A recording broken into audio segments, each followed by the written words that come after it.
Hi friends, இன்னைக்கு வியாழக்கிழமை, நாளைக்கு வெள்ளிக்கிழமை அப்படின்றதால வீடெல்லாம் சுத்தப்படுத்த போகிறோம். ஆதிரன் வந்து தூங்கியாச்சு. அது தூங்கினதுக்கப்புறம் அது அங்கங்கே போட்டு வச்சிருக்கு இல்லையா விளையாட்டு சாமான்கள், அது எல்லாத்தையும் எடுத்து ஒன்றா கேதர் பண்ணி மூடி வச்சுட்டு தான் வந்து க்ளீன் பண்ணுறோம். இதுக்கே எனக்கு 1/2 hour ஆயிடுச்சு. ஒரு 2 வயசு குழந்தைங்க இருக்கிற வீட்டில் தான் இது எவ்வளோ பெரிய கஷ்டம்னு சொல்லிட்டு தெரியும். நான் எடுத்து க்ளீன் பண்ணி வச்சுட்டு தொடச்சிட்டேன், மாப்லாம் போட்டேன். இதுக்கப்புறம் வந்து சாமி படத்தெல்லாம் தொடச்சிட்டு விளக்கெல்லாம் கழுவிட்டு சாமி படத்துக்கு பூவெல்லாம் வச்சுட்டேன்.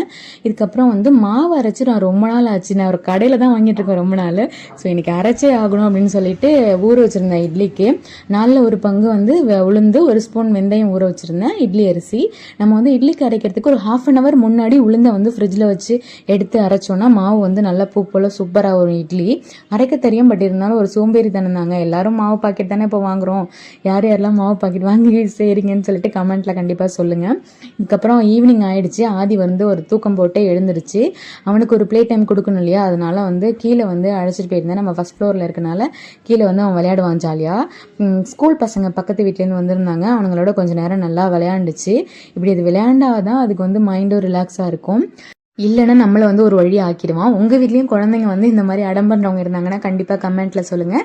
அப்படியே லைக் பண்ணிவிட்டு சப்ஸ்கிரைப் பண்ணிவிடுங்க. தேங்க்யூ. நெக்ஸ்ட் வீடியோவில் பார்க்கலாம்.